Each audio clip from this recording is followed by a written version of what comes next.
തേന്മാവിൻ കൊമ്പത്ത് കൊതിച്ചതും വിധിച്ചതും June 29 മുതൽ എല്ലാ ദിവസവും രാത്രി 9 മണിക്ക്.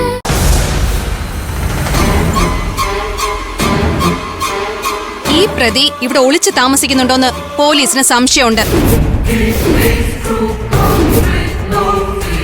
പ്രതി ഉണ്ടെന്ന് സംശയിക്കുന്ന സ്ഥലത്തല്ലേ പോലീസ് നോട്ടീസ് പതിക്കൂ. അപ്പോ ഈ ഹോസ്റ്റലുമായി ആ പ്രതിക്ക് എന്തെങ്കിലും ബന്ധമുണ്ടോ മാം? എന്തെങ്കിലും ബന്ധം ഉണ്ടായിരിക്കും. ഈ പ്രതിയെ ഇവിടെ നിങ്ങൾ ആരെങ്കിലും കണ്ടിട്ടുണ്ടോ?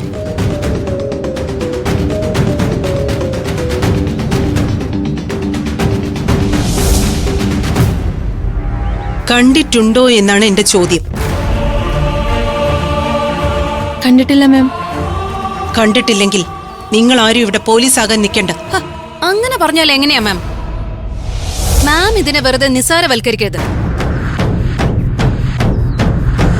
പോലീസിന്റെ സംശയം ഞങ്ങൾക്കുണ്ടായ എങ്ങനെ തെറ്റു പറയാനാവും?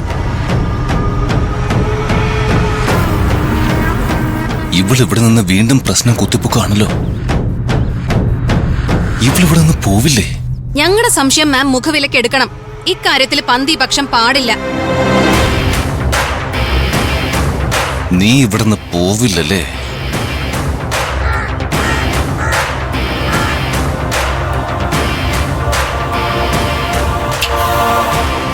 പ്രതിക്ക് ഈ ഹോസ്റ്റലുമായി എന്തോ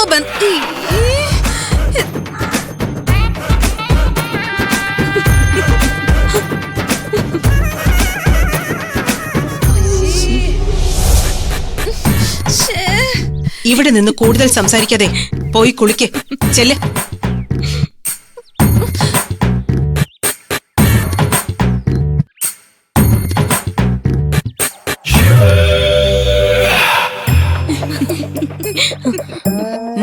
പോകാൻ നിങ്ങളോട് പ്രത്യേകം പറയണോ?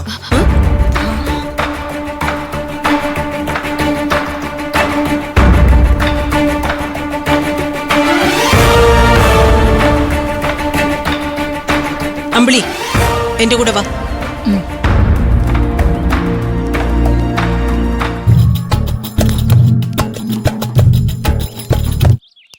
ഇവിടെ എന്താ വലിയ ബഹളം കേട്ടത്?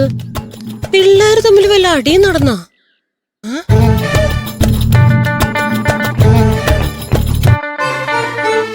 ഇവിടെ ഒന്നും ആരും ഇല്ലല്ലോ. പിന്നെ ബഹളം കേട്ടത് എന്താ?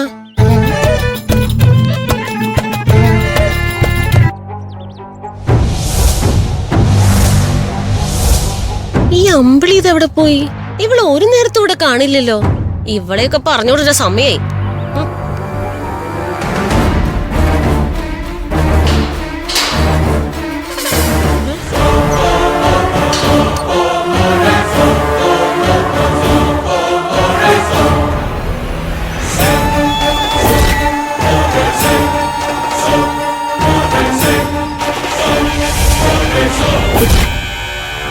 എന്റെ കർത്താവേ,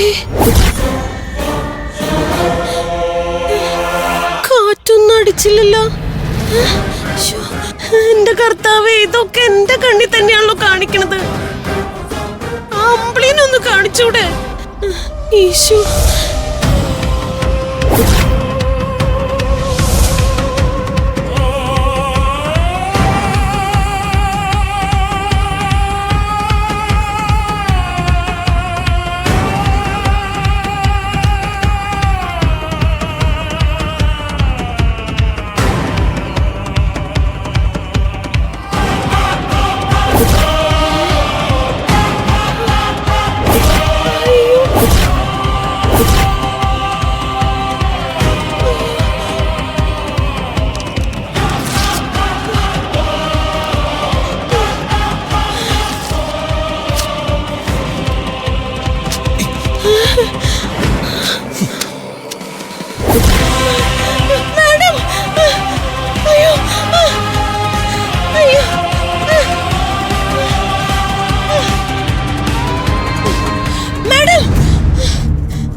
എന്താ മാഡം? മാഡം ആ ഗേറ്റിനടുത്തേക്ക് ഒന്ന് വന്ന് നോക്കിയേ. അവിടുന്നാണല്ലോ ഇപ്പൊ ഇങ്ങോട്ട് വന്നത്. ഇനി എന്താ അവിടെ പ്രശ്നം? പിള്ളേര് വീണ്ടും അവിടെ കൂട്ടം കൂടിയോ? ഇത് വലിയ ശല്യമായിരിക്കാണല്ലോ. പിള്ളേരല്ല മാഡം പ്രശ്നം, ഇത് വേറെ കാര്യ. വേറെന്ത് കാര്യം? ആ ഗേറ്റ് തനിയെ തുറന്നു. ഏ ഒരു കാറ്റടിച്ചാലൊന്നും നമ്മുടെ ഹോസ്റ്റലിലെ ഗേറ്റ് തനിയെ തുറക്കില്ല മാഡം.